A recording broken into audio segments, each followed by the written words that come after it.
যে তিনটি কারণে এইচএসসিতে স্টুডেন্টরা বাংলা এ প্লাস মিস করে গত 10 বছর পড়ানোর অভিজ্ঞতা থেকে যা দেখলাম সেটাই বলছি এই ভিডিওতে। 1 নম্বর, সময় মতো 7টা সৃজনশীল প্রশ্ন পরীক্ষার হলে লিখে শেষ করতে না পারা। বেশিরভাগ স্টুডেন্টরাই দেখা যায় সারা বছর অর্থাৎ বাসায় পরীক্ষা ছাড়া কখনোই 7টা সৃজনশীল প্রশ্ন 150 মিনিটের মধ্যে অর্থাৎ একটা সৃজনশীল প্রশ্ন 20 থেকে 21 মিনিটের মধ্যে লিখে শেষ করার প্র্যাকটিস করে না।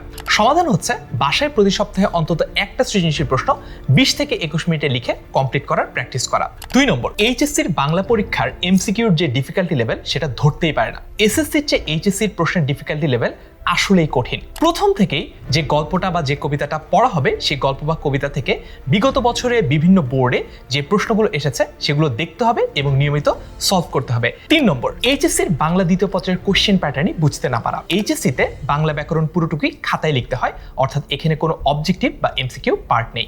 বাংলা দ্বিতীয় পত্রের ব্যাকরণ কিন্তু অনেক কঠিন বা অনেক আনকমন আসে এরকমটা নয়। বেসিকটা শুরু থেকে বুঝে বুঝে আগাও, তাহলে তোমার জন্য এই বাংলা দ্বিতীয় পত্রের ব্যাকরণ পার্টটাও একেবারে সহজ হয়ে যেতে পারে।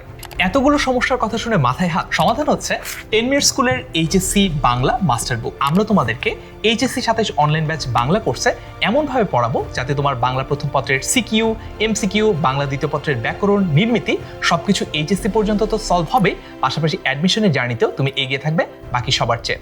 সর্বোচ্চ ডিসকাউন্টে এই কোর্সে ভর্তি হতে কল করো 16910 নম্বরে।